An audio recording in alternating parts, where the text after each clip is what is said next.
Okay, dear friends, good evening. How are you? Yesterday we have already started part third, and I have to pursue the same course today. Yesterday I have simply given to you the background knowledge of the foundation of Islam as a power, the global expansion of Islam, the relationship between Prophet and Caliphs, the Caliphs and Sultan, so on and so forth. Jizya, different taxes, etc.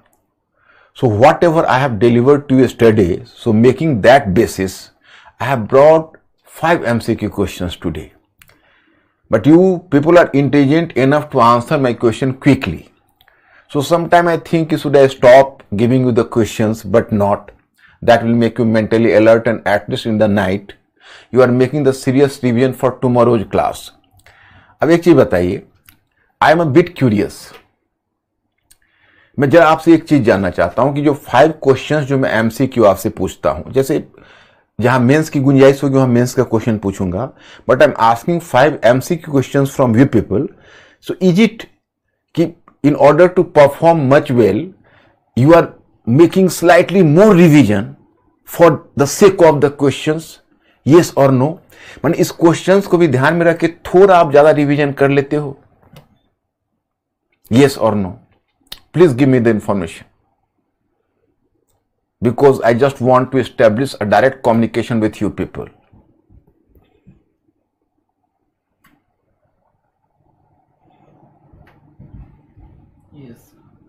Okay, so that is the benefit of these MCQ questions. Question number first: which of the following taxes was the religious tax under Delhi Sultanate? Choice A, जजिया. अरे जजिया में Z मैंने कहा था, अरे गलत check हुआ था. जजिया, जकात, खराज एंड खम्स. जजिया, जकात, खराज एंड खम्स.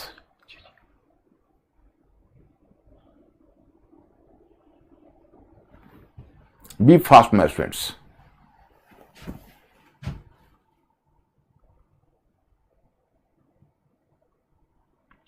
Be fast. What is the situation website, Mr. Ankur? Is it running? Yes.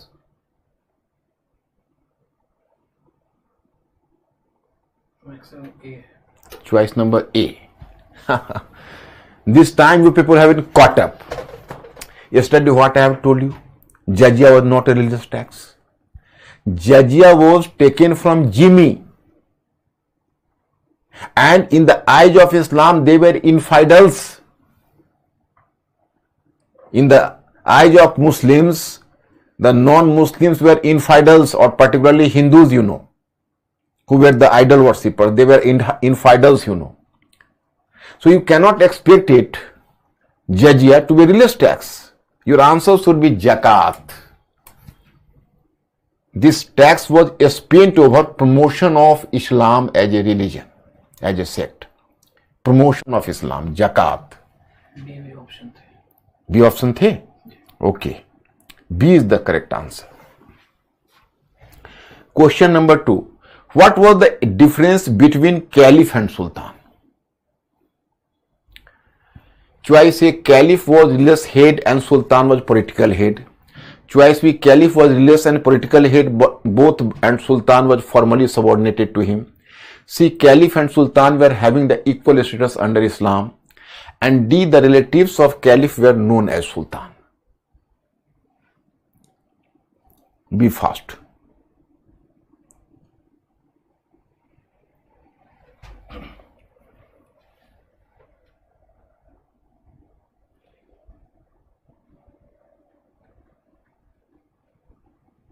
D. Choice number B. Yes, correct.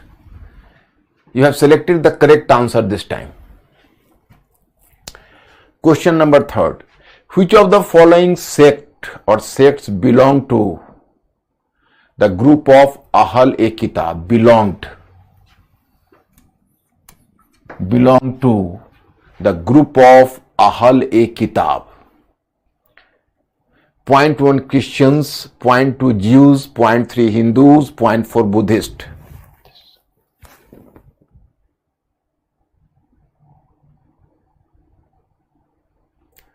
Choose the correct code. Choice A 1 only, choice B 1 and 2, choice C 1, 2 and 3, and choice D 1, 2, 3 and 4.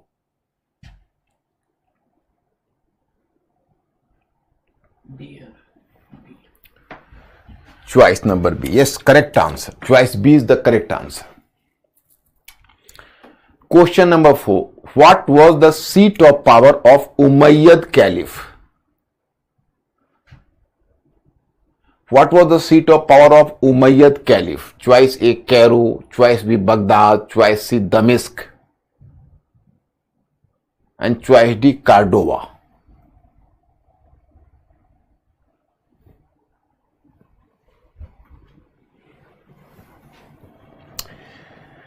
I could even try to find out on website what is the reaction at website.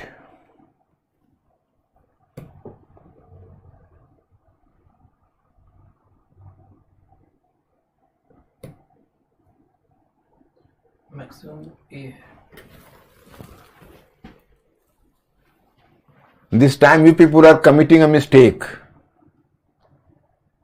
Once again, pay attention to it. Umayyad, the first dynasty under Islam, what was their seat of power?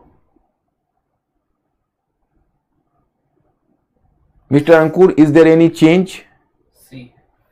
C. C is the correct answer, Damascus. This is the correct answer, you know. अब now, अच्छा पांचवा कहाँ छोड़ दिया? उसी में. Where is 5? No. Where is 5? Mr. Ankur, you have missed one question. Video. What type of things you are doing? Always I am falling in the embarrassing situation. My friends, sorry for today. I have brought only 4 questions, but tomorrow I will bring 6 questions as a compensation.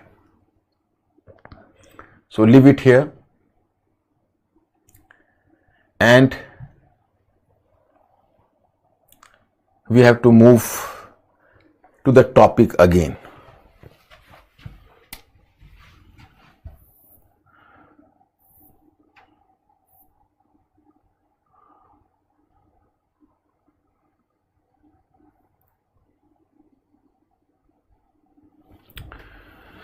So let us start from, first of all, you know, this dynasty that is called Muhammad Ghori. Yesterday I have given you to the information that Muhammad Ghori, after conquering the second battle of Tarain, he could lay foundation of the Turkish state in North India for the first time, because Mahmud Ghazni has remained to be confined to the region of northwest only, and he was making the persistent raids from Punjab towards the different regions of North India. But Mahmud Ghazni never tried to have the direct control over the region of North India. It was Muhammad Ghori who for the first time laid foundation of the so-called Turkish state in North India. But the main interest of Muhammad Ghori lay in the politics of West Asia and Central Asia, you know. I have told you earlier that just in the neighborhood of this Ghor Empire, there was another empire that was Khwarizm, Empire of Khwarizm. So the main ambition of Muhammad Ghori lay in the fact that you have to make the extension of the region at the cost of Khwarizm Empire. It was at the cost of Khwarizm Empire that we have to extend our authority. So this was the main ambition of Muhammad Ghori. So Muhammad Ghori gave little time to India, although he was having the direct control over Indian region, unlike Mahmud Ghazni. But he just tried to concentrate over the politics of West Asia. and he relegated the politics of India to the second position. So he just appointed his very, you can say, confident slave. His name was Qutbuddin Aibak as the administrator of India. So even in absence of Muhammad Ghori, it was Qutbuddin Aibak who ruled on his behalf in India from 1192. But 2 years, just after 2 years in 1194, Muhammad Ghori once again reappeared in India with 50,000 cavalry forces. 50,000 cavalry forces, cavalry force, 50,000 cavalry. And along with Qutbuddin Aibak, he invaded Kannauj. Kannauj was ruled by another Rajput ruler, and he was Gaharwala ruler, Jaichand. You might have heard the name. He was a very keen rival to Prithviraj Chauhan. So definitely Jaichand missed a bus earlier, because Jaichand could not form an alliance with Prithviraj Chauhan against Muhammad Ghori. Otherwise, the consequence of this second battle of Tarain could have been different if Jaichand might have joined Prithviraj Chauhan in this battle. But the Rajput estates were having the keen rivalry with each other, and they were having the basic attachment to their family prestige. So this was the one of the reasons, तो मैंने आपको बताया कि मोहम्मद गोरी 1192 में India को, तो मतलब वो नॉर्थ इंडिया में एक इस्लामी राज्य को स्थापित किया. मैं हिंदी में भी बोल रहा हूं, ये इंग्लिश वाले क्राउड को ध्यान में रखते हुए, क्योंकि कहीं आप लोगों को प्रॉब्लम ना हो. जिनको भी प्रॉब्लम हो आप हिंट कर दीजिएगा हमें. तो लेकिन उसकी जो मेन एम्बिशन था वो वेस्ट एशिया में था. वो वेस्ट एशिया में ख्वारिज्म का साम्राज्य था. तो मोहम्मद गोरी प्लान कर रहा था कि हमें ख्वारिज्म के साम्राज्य के कॉस्ट पर अपने गोरी राज्य का विस्तार करना है, उसको एक्सटेंड करना है. तो वो इसीलिए उधर ज्यादा रुचि लेता था. तो यहां का उसने एडमिनिस्ट्रेटर बना दिया कुतुबुद्दीन ऐबक को. लेकिन 2 इयर्स के बाद 1194 में वो आया और जयचंद पर, यानी वो कन्नौज पर अटैक किया कुतुबुद्दीन ऐबक के साथ मिलकर. एक बैटल हुआ, उस बैटल को कहते हैं बैटल ऑफ चंदावर. ओके, क्या बोलते हैं? चंदावर. अब देखिए, जयचंद उस समय पृथ्वीराज चौहान के साथ नहीं उतरा. अब ये चंदावर के बैटल में 1194 में Jaichand was defeated. So there was a further extension of the region of Mohammad Ghori in India. And after that Mohammad Ghori once again return to Ghor region, and he was much busy in Go region, And Qutbuddin Aibak, in the meantime, just you can say he was making extension of his region, So Qutbuddin Aibak during this period, he further extended the you can say the Turkish state into upper Gangetic Basin area. For example, he conquered Meerut, Koil, etc. These regions. Qutbuddin Aibak at his own. Qutbuddin Aibak even defeated Chandela king Paramardi Deva, and he even invaded Gujarat and defeated Bhima Dutiya, defeated Bhima Dutiya, who earlier had defeated Muhammad Ghori and Prithviraj Chauhan both. But Qutbuddin Aibak defeated him, but he didn't prefer to have the control over Gujarat, because it was not possible for a Turkish state to have the control of the region which was very far off from Delhi. So in this way you can say, तो initial success मिला. जैसे अब मोहम्मद गोरी तो लौट गया फिर गोर reason में, कुतुबुद्दीन ऐबक तब तक अपना टर्किश स्टेट का धीरे धीरे एक्सटेंशन करता रहा. हालांकि वो उसमें इंडिपेंडेंट रूलर नहीं था, वो एडमिनिस्ट्रेटर था, लेकिन वो एक्सटेंशन कर रहा था. उसने चंदेला किंग परमार्दी देवा को डिफीट किया, फिर गुजरात के शासक रूलर भीमा द्वितीय को भी डिफीट किया. तो इस तरह से, और मेरठ को और अलीगढ़ को, ये सब रीजन, उसको कोयल बोलते थे अलीगढ़ को, इन सब क्षेत्र को जीतता चला गया. तो यही बात है. इन 1203 Mohammad Ghori was defeated at the hand of the emperor of Khwarizm. Muhammad Ghori was finally defeated at the hand of the emperor of Khwarizm. So then he came to his sense. No, it is not possible for me to subdue this Khwarizm state or Khwarizm empire.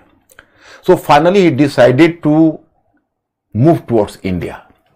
So he returned to India in 1203. So Satish Chandra is a historian. He has given a statement.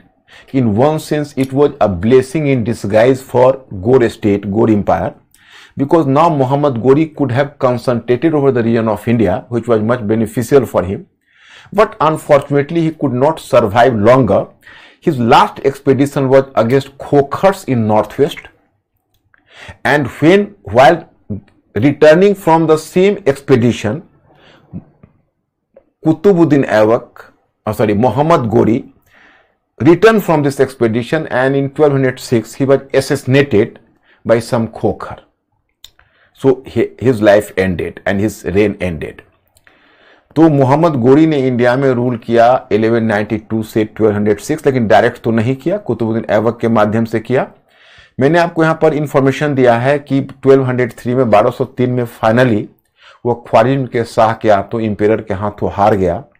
तब उसको लगा कि चलो अब हमको India पर concentrate करना चाहिए, तो फिर इंडिया वो लौटा, लेकिन तब तक देर हो चुका था क्योंकि अधिक समय तक वो जीवित नहीं रहा। और जैसा कि 1205 में उसका लास्ट जो एक्सपेडिशन था वो खोखर के अगेंस्ट में था। आप कहोगे खोखर कौन है, तो अफगान थे पेशावर में। और वही एक्सपेडिशन से जब वह लौट कर तो आ गया और सक्सेस भी मिला उसको, लेकिन किसी खोखर ने ही उसकी हत्या कर दी 1206 में रिटेलिएशन में। तो इसके बाद उसका डेथ हो गया। तो अब इसका जो मोहम्मद गोरी ने जो अपनी डायनेस्टी को एस्टेब्लिश किया है, उस डायनेस्टी के लिए आपको मैटर में आपको मिला होगा इलवरी dynasty. Actually there is some controversy कि भाई ये which dynasty and which name is suitable for this dynasty, because one name was Ghulam dynasty or the slave dynasty, but in slave dynasty all the rulers were not the slave. Only two rulers from this dynasty were slaves. One was Kutubuddin Aibak, second one was Iltutmish, and third one Balban. But even among the three rulers, except Kutubuddin Aibak, rest of two, means Iltutmish and Balban, already got manumission before their coronation. जो दो शासक जब सुल्तान बने थे उससे पहले उन्होंने मुक्ति प्राप्त कर लिया था दासत से, उसको मैनुमिशन बोलते हैं। So they got manumission from this slavery. So single one ruler, जैसा Qutubuddin Aibak graced the throne, because you know कि after the death of Mohammad Ghori was not having any direct successor, he was simply having nearly 1000 of slaves, and he was proud of his slaves कि even after his death his slaves would definitely increase his and boost up his name and fame.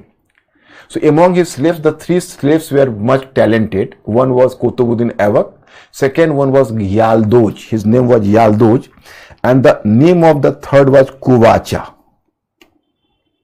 This was Ilwari or Mamluk Kuvacha. So let us brief first. So slave dynasty is not the suitable name. Then Mamluk dynasty, the founder of this dynasty was Muhammad Ghori. However, this primary interest lay in the regions of Ghazni and Ghor. So Mamluk dynasty was not the, you can say, even, so most suitable name is Ilwari dynasty because they belong to Ilwari tribe. So this was the case of Muhammad Ghori. Ab one talented slave was Kutubuddin Aibak, another was Yaldoj, and next another was Kuvacha. Three important slaves.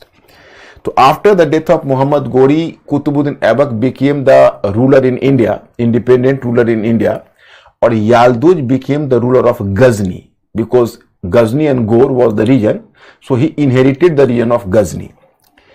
Ab Kutubuddin Aibak ruled between 1206 to 1210, you know. So Kutubuddin Aibak and with Yaldoj he was having some sort of conflict. Qutbuddin Aibak का याल्दोज से थोड़ा सा conflict हुआ। conflict की वजह यह थी कि as Indian region has been subordinated to Ghazni and Yaldoj was the ruler of Ghazni and Kutubuddin Aibak that of India, so Yaldoj started to make a claim over the Kutubuddin Aibak, you have to submit before us and you have to accept my lordship. So it was humiliating for Kutubuddin Aibak because he was after all a colleague to Yaldoj. He could not accept the overlordship. So Qutbuddin Aibak, out of rage and being outrageous, he invaded Ghazni and defeated Yaldoj. This event has taken place in 1209. Yaldoj fled from his capital, and Qutbuddin Aibak had the control over Ghazni for 40 days. But as Yaldoj was enjoying the local support, so Qutbuddin Aibak could not stay there longer. So after 40 days, Qutbuddin Aibak returned from Ghazni. But he was very watchful about the movement of Yaldoj, what would be the future movement of Yaldoj. So with this purpose, he placed his capital at Lahore. So he established his capital at Lahore. So capital of Qutbuddin Aibak was Lahore, in order to, with his purpose of having the watch and in order to watch the movement of यालदोज. मतलब उसने, अब यालदोज ने क्या किया कि यालदोज भी तो उसका कलीग ही रहा था, लेकिन गजनी का रूलर था और गजनी जो दिल्ली का स्टेट था वो गजनी का सबॉर्डिनेट रहा था. तो वो क्लेम किया कि भाई तुम भी अब मेरा सबॉर्डिनेट बन जाओ.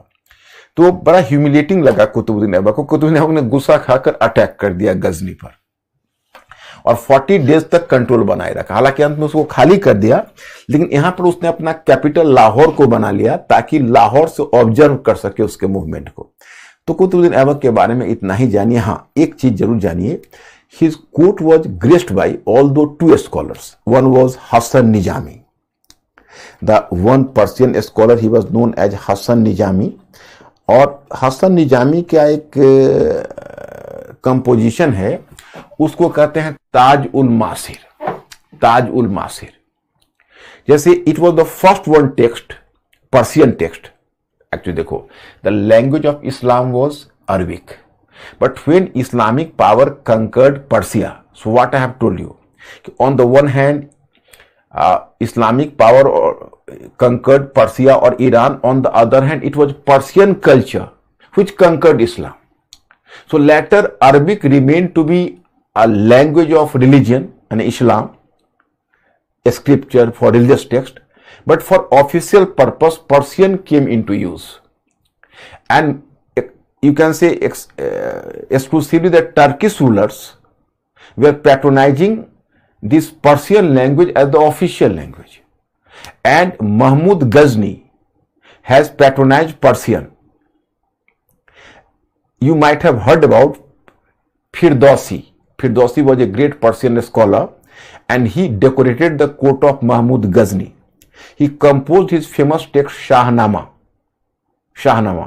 So it is said that it was in the court of Mahmud Ghazni that Persian, the renaissance of Persian language and literature has taken place.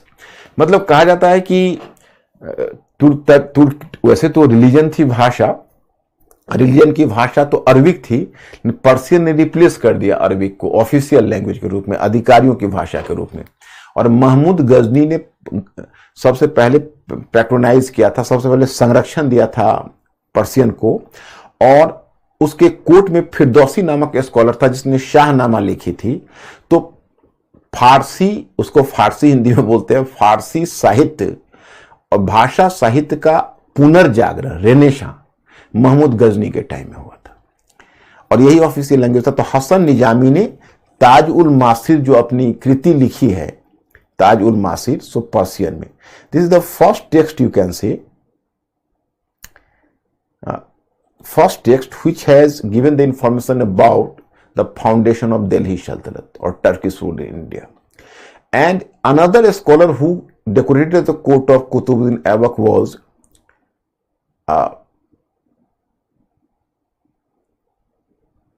one was Hasan Nijami and another was Fakhr-e-Mudabbir.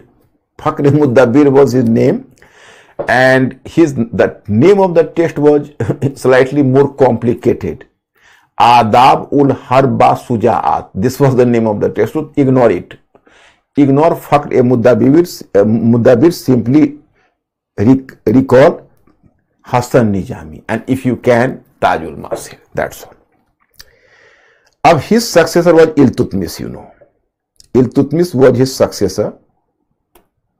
Here I have to inform about Iltutmish. basically not direct Iltutmish. In fact, Qutbuddin, after the death of Qutbuddin Aibak, there was some Aram Shah who became Sultan. Ab Aram Shah became Sultan, you can say. So, who was Aram Shah and what relationship existed between Qutbuddin Aibak and Aram Shah? This is a very disputed topic. माने वो कौन था आराम शाह और कुतुबुद्दीन ऐबक का उत्तराधिकारी बना, क्या संबंध था आराम शाह का उससे, ये अभी भी एक बहुत ही कंट्रोवर्सी का विषय है। वो क्योंकि उसका बेटा कोई नहीं था, बताया जाता है उसका 3 बेटियां ही थी। He was having 3 daughters. One was married to Iltutmish and who was his slave as well, but he got manumission. Up to this period he got manumission.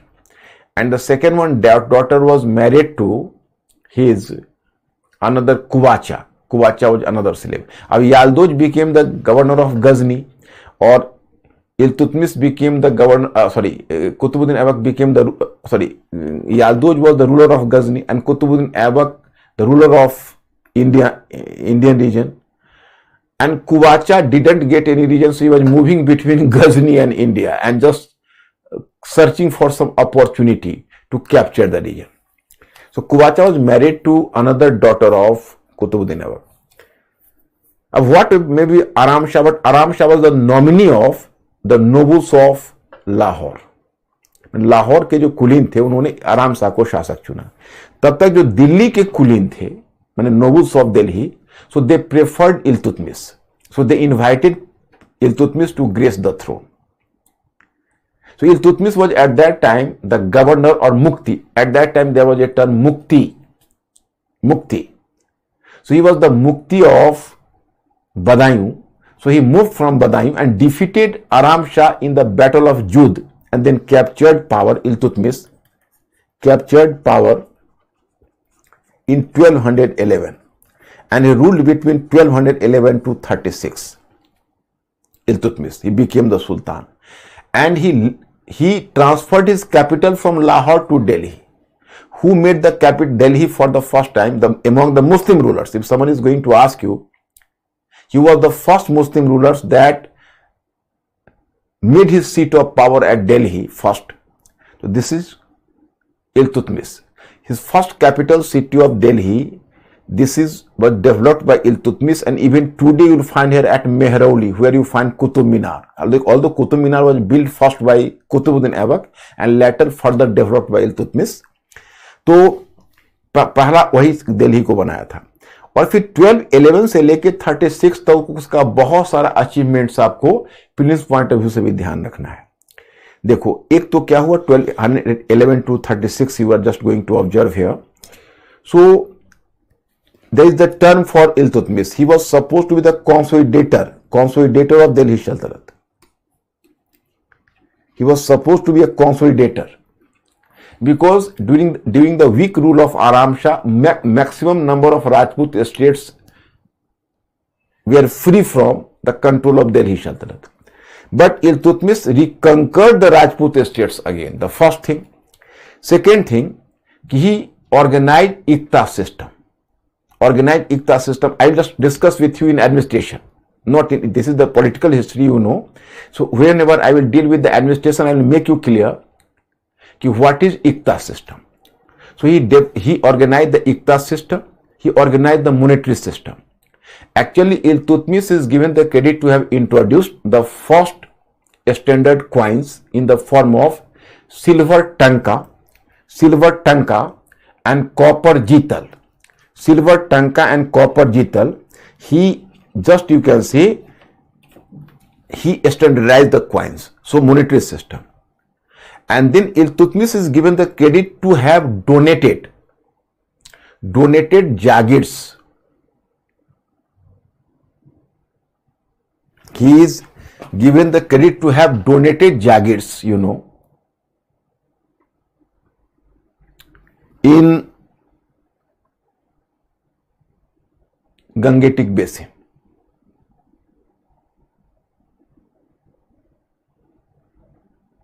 to 200 nobles. तो खैर ये भी क्रेडिट है, उसने गंगा यमुना द्वाब क्षेत्र के आर्थिक महत्व को समझा, उसको कंसोलिडेटर का मतलब होता है दिल्ली सल्तनत का संगठनकर्ता कहा जाता है। राजपूत राज्यों को दोबारा जीता, फिर उसने एकता व्यवस्था में बताऊंगा, एकता व्यवस्था को संगठित किया। मुद्रा व्यवस्था में उसने चांदी का, टंका और तांबे का जीतल जैसे मानक स्टैंडर्ड कॉइन्स चलाए। फिर उसने 200 मतलब नोबल्स को गंगा यमुना द्वाब में भूमि का डोनेशंस दिया और उसको एस्टेब्लिश किया। उसके बारे में कहा जाता है कि उसने नौकरशाही में, एक ध्यान रखना कहीं पीटी पूछेगा, Turk e Chahalgani, Turk e Chahalgani, you no,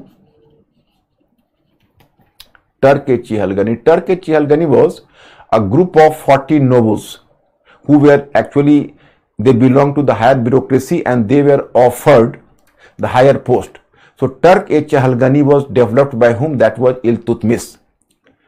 And the court scholar of Iltutmish was who? His name was Minhaj Siraj. जैसे वहां पर हसन निजामी सुना है, वो इल्तुतमिश का कोर्ट स्कॉलर वर्चुअली नहीं था।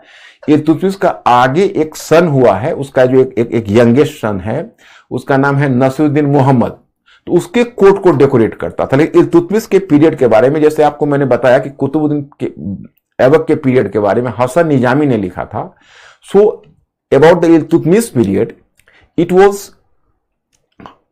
was Nasiruddin, it was Minhaj Siraj. So Minhaj Siraj was the scholar who has written over the period of Iltutmish, Minhaj Siraj, and the name of his text was Minhaj ul Siraj. Somewhere you will find the name in my study material, Minhaj Siraj, and the name of his text was Tabqat e Nasiri. Tabqat e Nasiri, Tabqat e Nasiri. And here I have to inform you कि in fact this Tabqat e Nasiri was just a sequel to the Tajul Masir of Hasan Nizami. जैसे एक sequel बना हुआ है, जहां से Hasan Nizami finish करता है, वहीं से मिनहाजुल सिराज स्टार्ट करता है।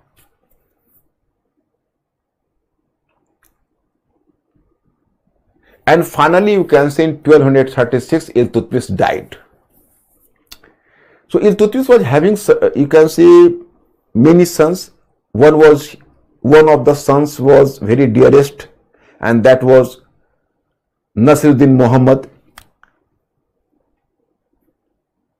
And the son was not Nasiruddin, simply Muhammad. Muhammad was his son, but he died. He died at his young age during the lifetime of Iltutmish himself. So Iltutmish, just like his memorial, Iltutmish built a monument. Even I'll just see you in the art and architecture. That is Sultan-e-Garhi at Mehrauli, near Mehrauli, you know. So Muhammad already died. So after Muhammad, there was no competent son, but his daughter Razia was supposed to be competent. According to some scholar, you know, even in Minhaj Siraj, कि possibly he wrote will first in the name of Razia, मतलब उसने अपनी जो वसीयतनामा होती है वो रजिया के नाम लिखी थी, क्योंकि अपने वो पुत्रों को कॉम्पिटेंट नहीं मानता था। लेकिन ये थोड़ा सा यहां पर डिस्प्यूट है, क्योंकि माना जाता है, एक दूसरा विचार है कि शायद वो अपने विल को बाद में खुद चेंज कर लिया। So we are not 100% sure कि what was his approach towards Razia, but after his death Turk e Chahalgani was converted into a Frankenstein. Frankenstein का means कि he himself, Turk e Chahilgani, became just turned to be the enemy to the sons and successor of Iltutmish.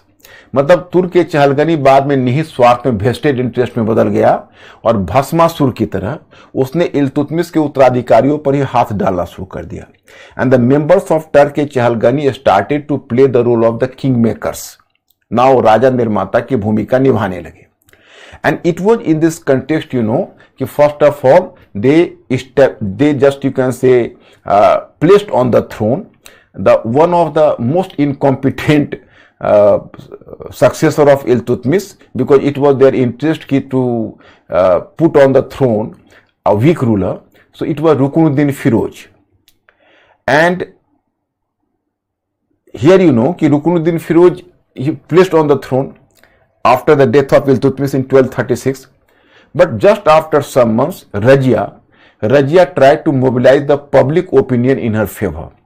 And it is said that Razia entered into the Jama Mosque. Jama Mosque means this Jama Mosque was not the mosque of Shah Jahan. In every important capital, you can say there was some Jama Mosque, because Jami Mosque or Jama Mosque was the main mosque. So she appeared in the red dress in the Jama Mosque. In Islam, the red dress was just, symbolizing seeking justice. And she made an emotional appeal to the people of Delhi. So people of Delhi accompanied her, and she invaded on the palace. And in fact, the actual ruler was Shah Turkan. She was mother of Rukunuddin Firuz. She was an ambitious lady. So Razia killed Shah Turkan. And then Rukunuddin Firuz was out of palace at that time. But when he returned to palace, even he was captured and put to death. And Razia declared herself as Sultan. It was really, you can say, unparalleled in history.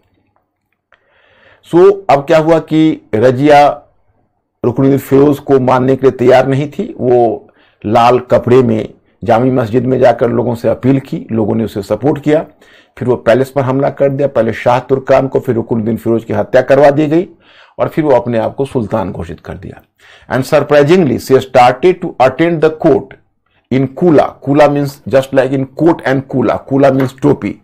That is cap and coat. She was just appearing in the. And she just tried to establish a very strong government, When sometime even the members of Turkey Chahalgani was surprised to know the competence of Razia. Because Razia tried to establish, you can say, a powerful state. And actually, even Minhaju Siraj has praised a lot to Razia, because she was having all ability of, or all the merits of a competent king. She was having only demerit, and that was her being woman. As she was a woman, so the ulemas, qazis, and the members of Turkey Chahalgani started to make a personal attack on Razia. Here you can say Razia, earlier you can say the members of Turkey Chahalgani were offered the higher post under the Shaltalat, मतलब मैं आपको बताना चाहता हूं कि रजिया जो सुल्तान बनी तो बड़ा शक्तिशाली शासन की स्थापना की. मिन्हाजु सिराज ने भी प्रेज किया काफी. कहा कि भाई उसके पास सारे योग्य शासक के गुण थे, केवल एक ही कमजोरी थी कि वो महिला थी. और इसी का फायदा उलेमा, काजी और उस तरह के जो रूलर उसके ऑफिसर्स थे उन्होंने उठाया और उसका कैरेक्टर एसेसिनेशन करने की कोशिश की. They try to assassinate her character. In fact she made an possibly she made an attack on the privileges of the Turkish aristocratic class, because the members of Turkey Chahalgani and they were gracing the important post. But she appointed Yakut, he was from Abyssinian origin, an African, and gave him a very important post like Amir-e-Akhur. Amir-e-Akhur was the head of stable, मैंने अस्तबल, जो घोड़े का अस्तबल होता है stable, उसका officer होता था Amir-e-Akhur. And this post was normally given to a very confident and very, you can say, very close officer. And this post was given to Yakut, so it was irritating to other members of, you can say, members of Turkey Chahalgani. Likewise, he made his main chief commander to another non-Turk, that was Hasan Guri. So even it was irritating to the members of Turkey Chahalgani. So they started to make a revolt against Razia one by one. उन्होंने एक के बाद दूसरा revolt करना शुरू किया. लेकिन जो भी रिवोल्ट किया, रजिया ने उस रिवोल्ट को विथ आयरन हैंड दबा दिया. With iron hand. All were defeated one by one. First of all, Kabir Khan Ayaz, he was the head, he was the governor of Lahore and Multan. He revolted. He was punished. Then Junaidi was the governor of Gwalior. He revolted. Razia crushed the revolt and killed him. So now the nobles were very apprehensive about the ambition and power of Razia. Although Minhaju Siraj is hurling a lot of praise, but now nobles tried to assassinate her, but it was not possible in Delhi. So they just made a trap. And the Wazir at that time in Delhi was Ikhtiaruddin Atigin. So he was in secret connivance with the nobles in the provinces and all compelled Razia to leave the capital, because there was a governor of Sarhind, his name was Altunia. He revolted against Razia, and Razia, in association with Yakut, he just moved for crushing him. But some nobles were treacherously captured Yakut. Razia was isolated, and then even Razia was arrested. And in the meantime, his Wazir put on the throne his another incompetent brother, that was Bahram Shah. But Razia tried to save herself through a machination, and she offered Altunia to marry her. So both Altunia and Razia both were married to each other, and both tried to recover her throne again, but she didn't get success. And in 1540 there was finally a battle of Kathal. In battle of Kathal, you can say Razia and Altunia were defeated, and they were fleeing through a forest. So some, you can say, plunderers were captured them and killed them. So in 1540 the story of Razia ended. मतलब हुआ ऐसा कि उन लोगों ने, nobles ने सोचा कि वे रजिया से छुट्टी कैसे पाए, तो उन्होंने रजिया को ललचाया, कैपिटल से बाहर लाया, और फिर उन्होंने याकूत को धोखे से गिरफ्तार कर लिया। रजिया जब अकेली हो गई तो उसको जेल खाने में डाल दिया पकड़ के, और तब तक उसके एक दूसरा इनकॉम्पिटेंट ब्रदर था, उसका नाम था बहराम शाह, तो उसको दिल्ली के थ्रोन पर बैठा दिया। लेकिन रजिया ने चाहा कि फिर रिकवर करे थ्रोन को, तो उसने एक चाल चली, उसने अल्तुनिया को ही ऑफर किया शादी का, और फिर अल्तुनिया से उसने मैरिज कर लिया। तो अल्तुनिया अब उसके पक्ष में हो गया। अब दोनों ने मिलकर चाहा कि हम दोबारा दिल्ली के थ्रोन पर कब्जा करें, लेकिन इसी में उसने बैटल लड़ा, कैथल का बैटल, परंतु रजिया और ये अल्तुनिया हार गए। याकूत तो मारा जा चुका था पहले ही। तो दोनों एक जंगल से भाग रहे थे, तो कुछ जंगली डाकू ने उनको पकड़ लिया और मार डाला। तो यही कहानी उसके समाप्त हो गई। अब उसका जो ब्रदर है उसका नाम है बहराम शाह। तो 1542 में बहराम शाह रूल किया, and during his period you have to simply keep one event in your mind कि the first Mongol invasion on India has taken place at the time of Bahram Shah. At the time of Iltutmish, there was the rise of Changiz Khan, and Changiz Khan was contemporary to Iltutmish. And here I have to inform you that Iltutmish was fortunate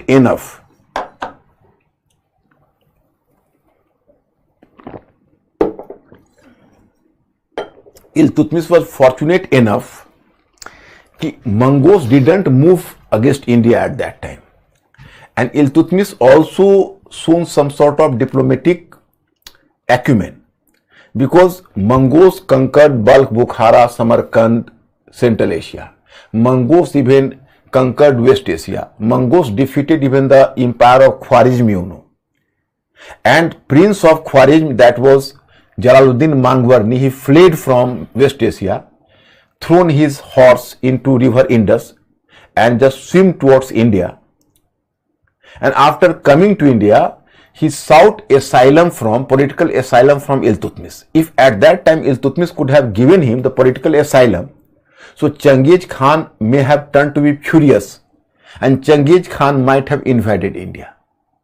But Iltutmish was, you can say, competent enough to deny the political asylum to Prince Mangwarni, Jalaluddin Mangwarni. He replied, no, the climate of India, Hindustan is not suitable for you. So in diplomatic language, it was the hint towards Jalaluddin Mangwarni कि better to leave this place, I will not you provide the political asylum. तो मतलब यह है कि उस समय जब Genghis Khan जो मंगोल रूलर था, उसने जब ख्वारिज्म के शाह को पराजित किया और जब प्रिंस मांगबर्नी अपनी जान बचाकर इंडिया की तरफ भागा, उसमें इल्तुतमिश ने उसको शरण न दे के बड़ी बुद्धिमानी की, नहीं तो चंगेज खान इंडिया में टर्न हो जाता। तो उस समय तो मंगोल इन्वेजन टल गया, लेकिन पहला मंगोल इन्वेजन बहराम शाह के समय 1541 में हुआ, and that was the Mongol leader, some Ter Bahadur, he invaded India. So only fact here. After Bahram Shah, between 1542 to 46, that is called Masood Shah. So in Masood Shah, you can say there is no any important event during this period, so you can ignore Masood Shah. Then in 1546, the last one, or the youngest son of Iltutmish, that was Nasruddin Muhammad. So he got the throne. Members of Turkish Chahalgani put him on the throne, and he was just a puppet ruler. So between 1546 to 66, for 20 years he ruled. But he was simply a puppet ruler, and actual power was being enjoyed by one member of Turkish Chahalgani. His name was Balban. Balban was himself a member of Turkish Chahalgani. He became Wazir, and he came to grace the post of Wazir. And he was, in actual sense, it was Balban who was running the government. And lastly, possibly in 1266, Balban just, you can say, poisoned him to death and then seized the power. And in 1266, Balban himself declared the Sultan of Delhi. So Balban became the Sultan in 1266, and Balban had to grace this post up to 1286. मतलब मसूद शाह के बाद अब नसीरुद्दीन मोहम्मद, जो इल्तुतमिश का बेटा था, वो शासक बना, सबसे छोटा पुत्र, और 20 इयर्स शासन किया, लेकिन एक्चुअल में वो शासक नहीं था, बल्कि टर्किश चहलगनी के मेंबर्स थे, वो गवर्नमेंट चला रहे थे। और जो बलबन था, बलबन उसमें उसका वजीर के पोस्ट पर था, तो बलबन ने अपने सारे पावर अपने हाथों में रख छोड़ा था, और वो एक पपेट रूलर था। सो इन 1286 तक बलबन ने रूल किया है, और Balban is suppose to be the actual consolidator of Delhi Saltanat, because at the time of Balban there was the law and order situation, you know, because the Rajput nobles revolted, even Mewatis that was in Rajasthan, they revolted. Balban crushed the revolt with iron hand and he established law and order.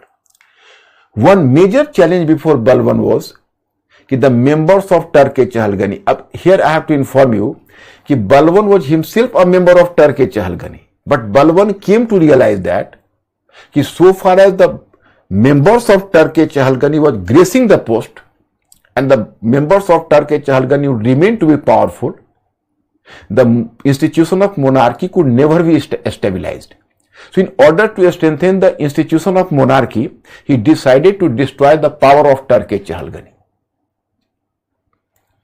Sir बच्चे करेंगे 1240 होगा, किसका? आपने 1540 का किसके बारे में? ओ कैथल की लड़ाई, ओहो, I am sorry my students, you are correct, 1240, the battle of Kaithal is 1240, mistakenly I have told you 1540, thank you for reminding me. So 1240 is the actual rule, mistakenly just slip of the tongue.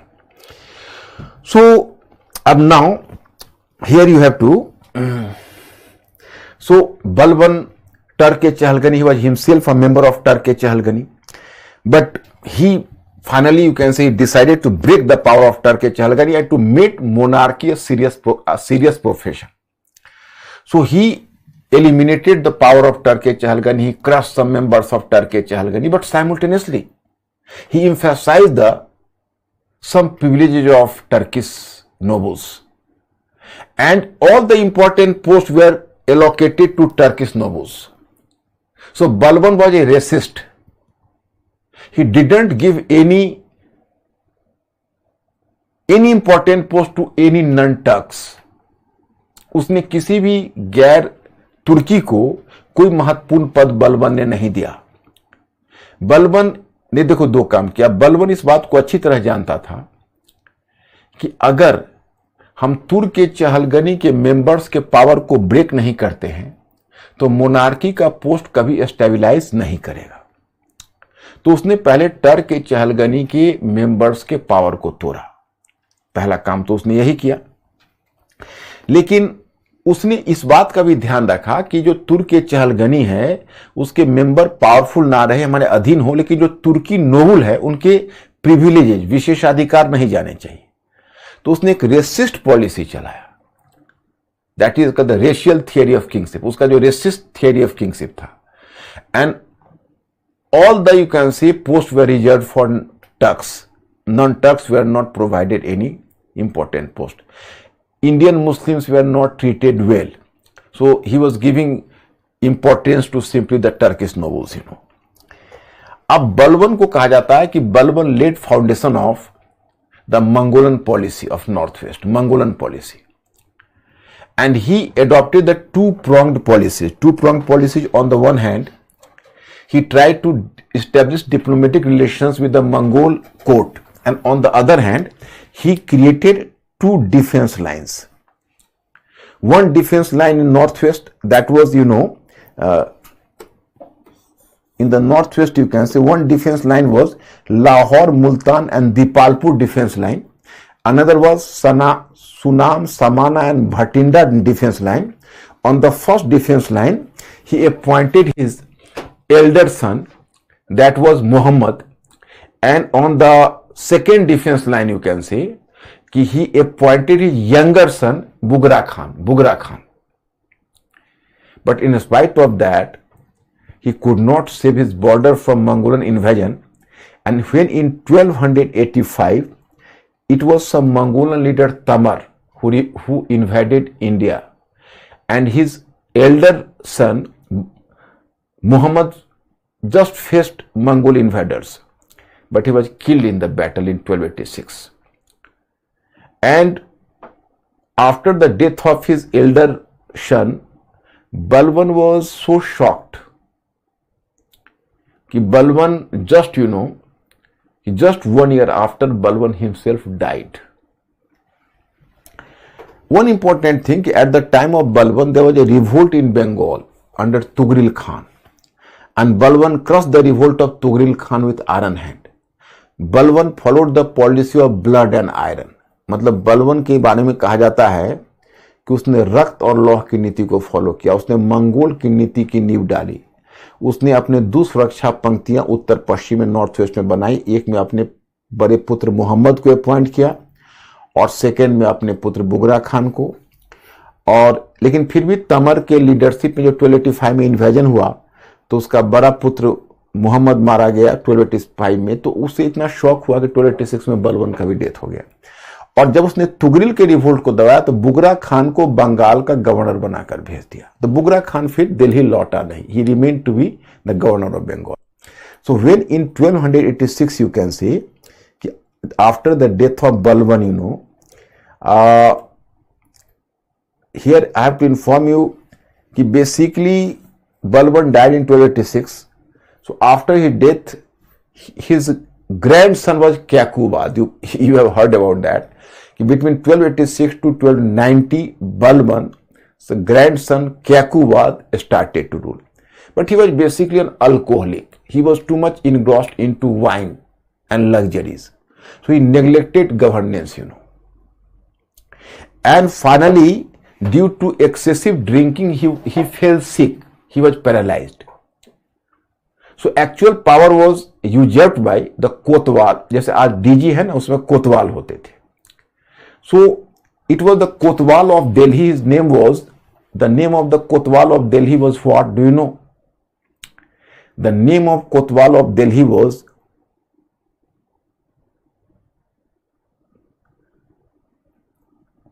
Nizamuddin. So it was Kotwal of Delhi, Nizamuddin, who you can say usurped all the powers. So यही एक, there was the situation of political upheavals, political उथल पुथल। मतलब क्या है कि बलबन का death 1286 में हो गया तो उसका क्याकूबाद उसका ग्रैंडसन बना सुल्तान, क्योंकि उसका बेटा बुगरा खान तो बंगाल ही चला गया था। अब क्याकूबाद बहुत इनकॉम्पिटेंट था, वो वाइन में लग्जरीज में अपना पूरा टाइम वेस्ट करना शुरू कर दिया, बाद में सिक भी हो गया, पैरालाइज्ड हो गया, तो पावर दिल्ली के कोतवाल के हाथ में चला गया। इसका फायदा उठाया उसका एक गवर्नर था, समाना का गवर्नर, मुक्ति, तब मुक्ति बोलते थे, जो कि इक्ता का होल्डर था। इक्ता सिस्टम क्या है मैं आपको आगे बताऊंगा। तो उनका नाम था Jalaluddin Khilji. So Jalaluddin Khilji invaded Delhi in 1290 and captured the power. So in 1290 there was the foundation of Khalji rule. So here now you will come to know about Khilji dynasty, like Khalji dynasty, you know. That will be a very long time, 1290s to 1320. अब इसमें सबसे पहले आएगा Jalaluddin Khilji. So Jalaluddin Khilji ruled between 1290 to 96. अब you can ask me the question because ये तो आपका mains का पार्ट ही नहीं है. आप you may be curious कि from prelims point of view what should I know about Jalaluddin Khilji. So from prelims point of view I have to inform you कि about Jalaluddin Khilji you people have to know he was the first Sultan of Delhi who tried to profess that कि the basis of the government was the willing participation of the governed. मतलब वो पहला ऐसा सुल्तान था जिसने घोषित किया कि शासन राज्य शक्ति का आधार शासितों की इच्छा होनी चाहिए, शासितों की इच्छा से ही हो सकता है. And he followed a very liberal policy, you know, but his liberal policy was suppose to be a weak policy by another Khalji nobles, so they thronged around Alauddin Khilji. अब देखो जलालुद्दीन खिलजी है उसका तो बड़ा लिबरल पॉलिसी है, लेकिन जो अदर खलजी नोबल्स उनको लग रहा है कि भाई ये इसका मतलब वीक रूलर है, and they started to throng around Alauddin Khilji. Alauddin Khilji के इर्द गिर्द आ गए और अलाउद्दीन खिलजी ने उसका फायदा उठाकर 1296 में, because Alauddin Khilji was both his nephew as well as son in law both to Jalaluddin Khilji, but he assassinated his uncle and father-in-law in 1296 and then he captured the power. So started a long rule of Alauddin Khilji starting from 1296 to 1316. His time period is very eventful, 2 and 3 things from Pilin's point of view. First of all, try to understand that Alauddin Khilji was a great empire builder. Empire builder, if you have to observe here, so empire builder in what sense? Just observe, you can say. First of all, he organized a larger part of North India under a single empire of Delhi Sultanate. जैसे उसने जब Alauddin Khilji power में आया तो 1299 में he carried an invasion to Gujarat. So in 1299 he conquered Gujarat. And who was the ruler of Gujarat? The ruler of Gujarat was Rai Karan Baghela. He was defeated, and after being defeated, he fled away from his capital along with his daughter Devla Devi. The name of the daughter was Devla Devi. Okay. While his wife Kamla Devi was captured in his palace, and after she was carried to the court of Alauddin Khilji and offered to Alauddin Khilji by his military commander. His name was Nusrat Khan. And Ulugh Khan and Nusrat Khan. Actually, Alauddin Khilji was having 4 competent commanders. Here I have to inform you. Ulugh Khan, Nusrat Khan, Alp Khan and Jafar Khan. Ulugh Khan, Nusrat Khan, Alp Khan and Jafar Khan. And you know, sometime he was going to be very proud of his military generals. His mind turned out and he even started to compare himself with Prophet Muhammad. And once he declared that as Prophet Muhammad was owning 4 important military commanders like Hazrat Abu Bakr, Umar, Usman and Ali. So I am owning 4 important commanders like Ulugh Khan, Nusrat Khan, Alp Khan and Jafar Khan. My friends, here I have to inform you कि Jafar Khan was so competent in military general कि there was a hearsay at that time कि after hearing the name of Jafar Khan, even the horses of Mongols refused to drink water. मतलब कि जफर खान का नाम सुनकर जो Mongol के घोड़े हैं वो भी पानी पीने से इनकार कर जाते हैं, लेकिन जफर खान को उसने अपने हाथों से जहर दे दिया था, क्योंकि जफर खान जो पावरफुल होता जा रहा था तो उसको जेलसी हो रही थी, उसको लग रहा था कि ऐसा ना कि मेरा पावर ही छीन डाले. खैर anyway, my point is in 1299 Kamla Devi was offered to him, and Kamla Devi, he got married to Kamla Devi and gave her the title Malike Jahan. She became the chief queen in her palace, you know. And then in 1331, this is Ranthambore. So he carried an expedition to Ranthambore, and it was in the Ranthambore expedition his military general Nusrat Khan was killed, because the ruler of Ranthambore was Rai Hamir Dev. Rai Hamir Deva was a very competent Chauhana king, and he could fight till the last, and he didn't surrender. Nusrat Khan was killed in this battle, so Alauddin Khilji himself took the command into his hand,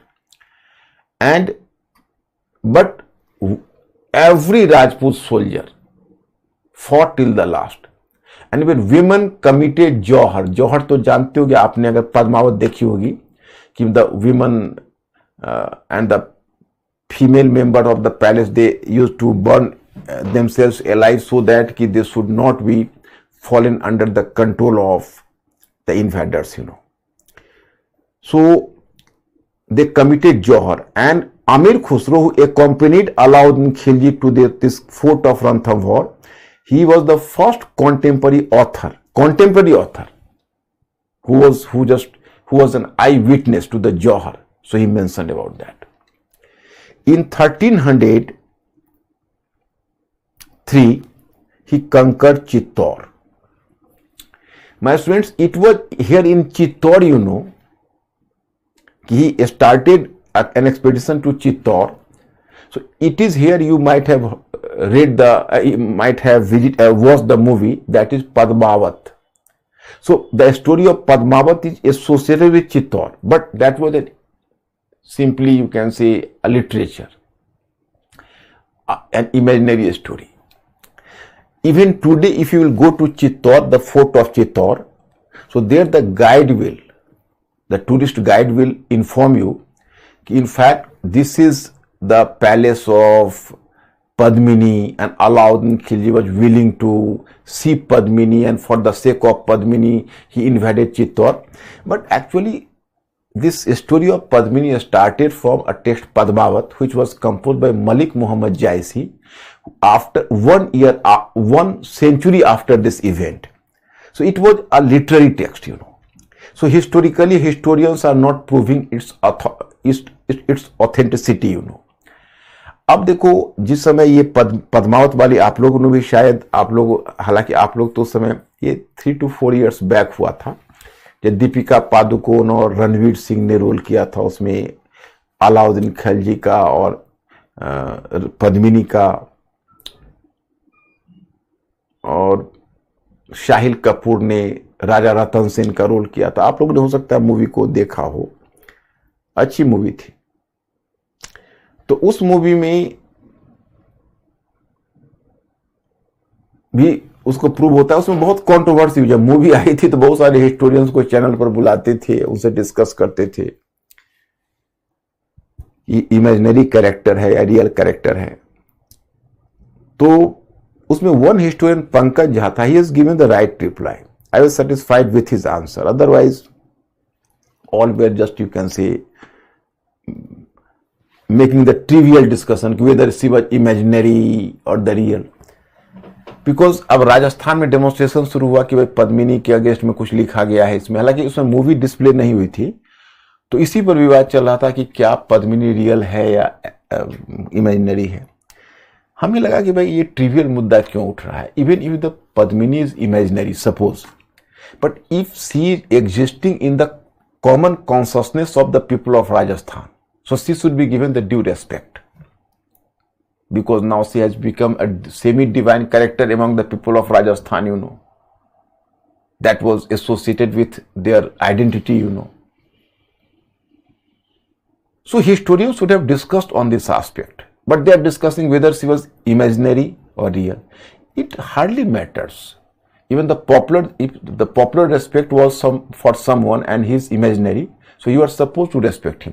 अब director केवल एक sentence कह देता कि आप लोग भरोसा रखिए पद्मिनी के सम्मान में कोई कमी नहीं आई है, तो विवाद रुक जाता। उनका कहना था कि पद्मिनी को गलत उसमें डिस्प्ले किया गया, और डायरेक्टर उनको कोई एश्योरेंस नहीं दे रहा था। हिस्टोरियन डिस्कस कर रहे थे कि भाई पद्मिनी रियल है ही नहीं, तो रियल नहीं तो क्या आप डिस्क्रेस कर दोगे, तो ऐसा तो नहीं है। पंकज झा ने बहुत अच्छा रिप्लाई किया था, that was satisfactory for me. Issue ये नहीं है कि पद्मिनी रियल है या इमेजिनरी है, इशू यह है कि यह उस समय की रियलिटी है या नहीं। उस समय, अब सपोज यू कैन से live Padmini, she was an imaginary, but you have heard the story of Kamala Devi. She has been captured in her palace. She was carried to his palace of Alauddin Khalji. Even later his daughter had to be kidnapped from Devgiri and she had to marry to the son of Alauddin Khalji, Khizr Khan. So what is this? तो खैर anyway, that is another thing, you know. अब in 1305 he conquered here Malwa. Mahlak Deva was the ruler of Malwa, he captured. Then some smaller states like Jalore,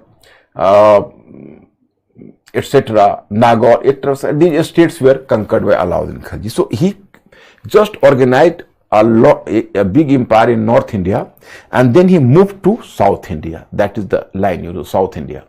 So after Samudragupta, he was the first Sultan of Delhi to move to South India. My students, whenever I have taught you the part 2 political history, there I have told you that we have to come to South India along with the army of Alauddin Khalji. So now time has come. So here, at that time, I have informed you that it was in Maharashtra, Devgiri, there was the foundation of Yadva estate. Then in Warangal, there was the foundation of Kakatiya estate. Here you can say in Dwar Samud, that was Hoysala estate, and in the remote south, that was the Pandya estate, you know. So in 1306-7, there was the first expedition. This first expedition was sent under the command of Malik Kafur. Malik Kafur was a eunuch, वो एक हिजरा था. And Malik Kafur, that was eunuch, you know, and you can say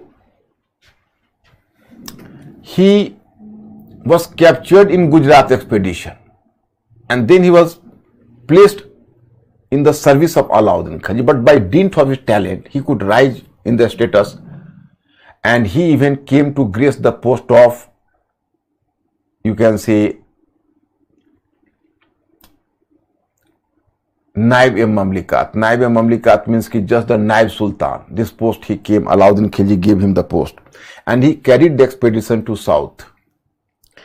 So first expedition, Devgiri, the ruler of Devgiri was Ramchand Deva. He was defeated and he was sent to Delhi, and he had to submit a lot of wealth, you know. Even Ramchandra Deva at that time even gave some sort of protection to and asylum to Raikaran Baghela with Deval Devi. So even Deval Devi was captured by Malik Kafur, and she was sent to Delhi because her mother Kamala Devi was willing to see her, and then she was married to Khizr Khan. So even she stayed there. So in this way you can say this is the case. Now,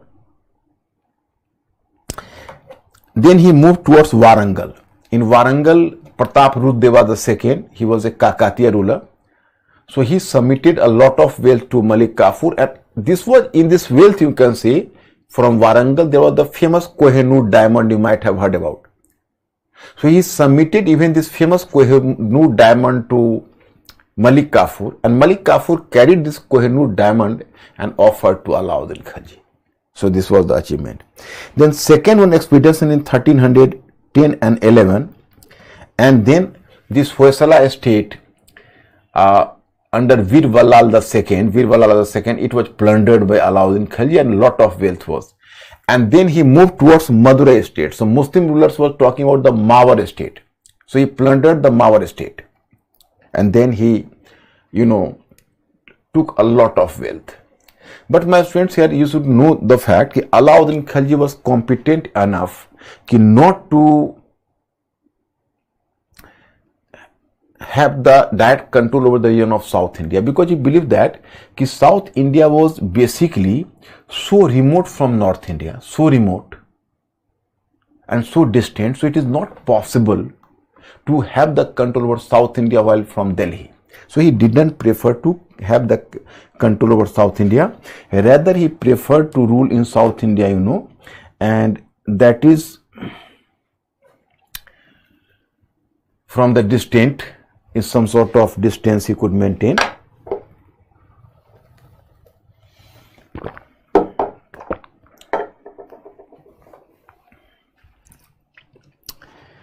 And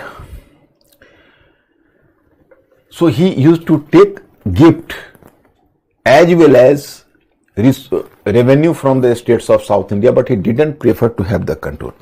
In 1316, he was possibly assassinated by Malik Kafur himself. And then Malik Kafur tried to establish on the throne a favorite prince and just tried to rule in the proxy manner on behalf of this prince. But his rule could not be tolerated by the other slaves of Alauddin Khilji who killed Malik Kafur himself. So मतलब मैं ये कर रहा हूं कि अलाउद्दीन खिलजी के बाद तो अलाउद्दीन खिलजी का असैसिनेशन हो गया, उसकी हत्या मंदिर से हत्या कर दी मलिक काफूर ने, और उसने एक छोटे से राजकुमार को गद्दी पर बैठा के उसकी तरफ से वो रूल करना चाहा, लेकिन उसके अदर स्लेव्स जो अलाउद्दीन खिलजी के थे टॉलरेट नहीं किया। तो 1316 में उसकी 35 और 40 डेज के बाद उसकी भी असैसिनेशन मलिक काफूर का भी हो गया। और 1316 में तब अलाउद्दीन खिलजी का एक दूसरा बेटा जिसका नाम था मुबारक खान, वो मुबारक शाह के नाम से सुल्तान बना, मुबारक शाह। तो Mubarak Shah ruled between 1316 to 20. Up from Prince's point of view, in the Mubarak Shah Khalji, he was his successor. So keep in your mind two things, you know. One, he captured Devgiri directly because Alauddin Khalji didn't prefer to extend his rule beyond river Narmada because he was well aware of the consequence that transport and communication line was not so strong, so he could not have the control over a distant region. But while reversing his policy, it was Mubarak Shah Khalji who extended his rule to Maharashtra, to Devgiri. Extended his rule. That's one.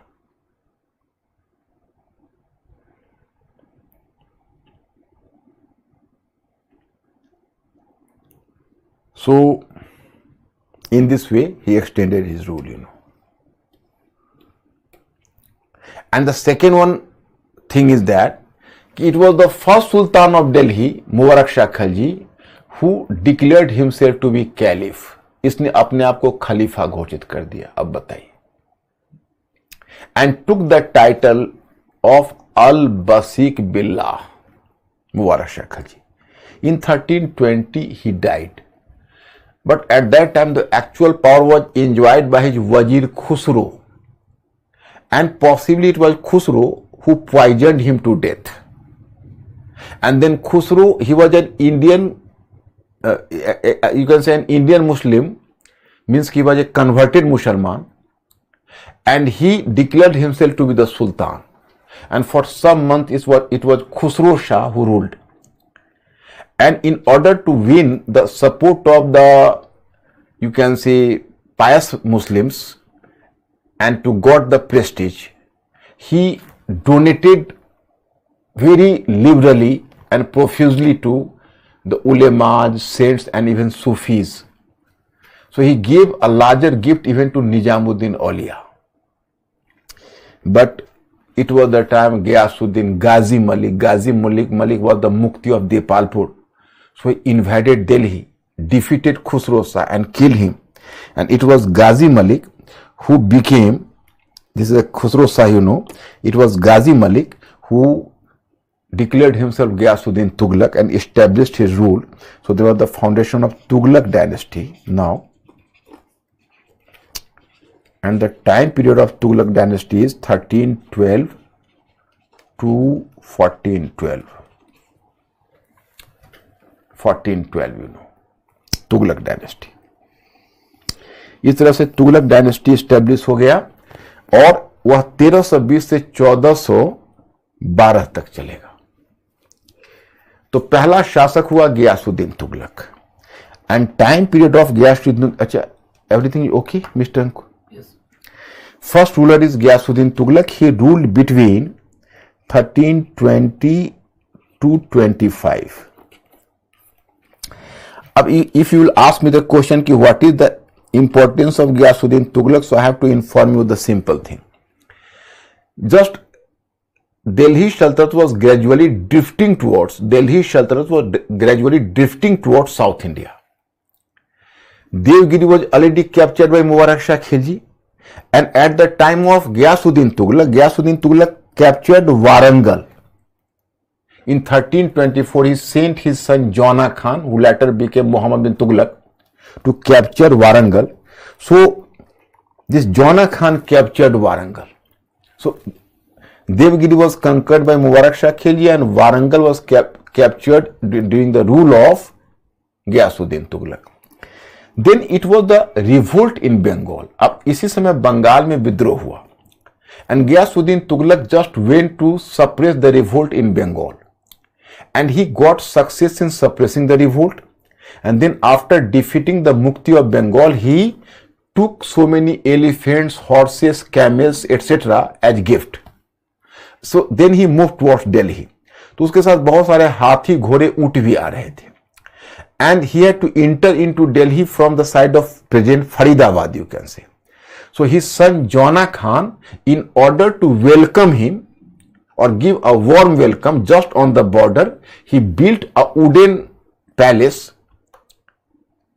After welcoming him, then he had to bring to Delhi, and he brought a lot of, you can say, costly gifts from Bengal, including elephants, camels, horses. So now the demonstration of the gift started. There was the running of horses, running of camels, and lastly there was the running of elephants.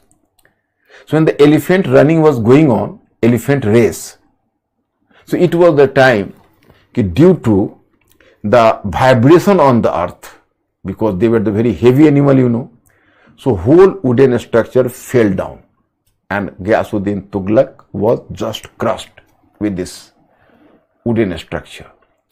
So some scholar is even trying to give some conspiracy theory behind that. In fact, there was some sort of conspiracy for assassinating him, but this conspiracy theory is not fully established so far, you know. Then in 1325,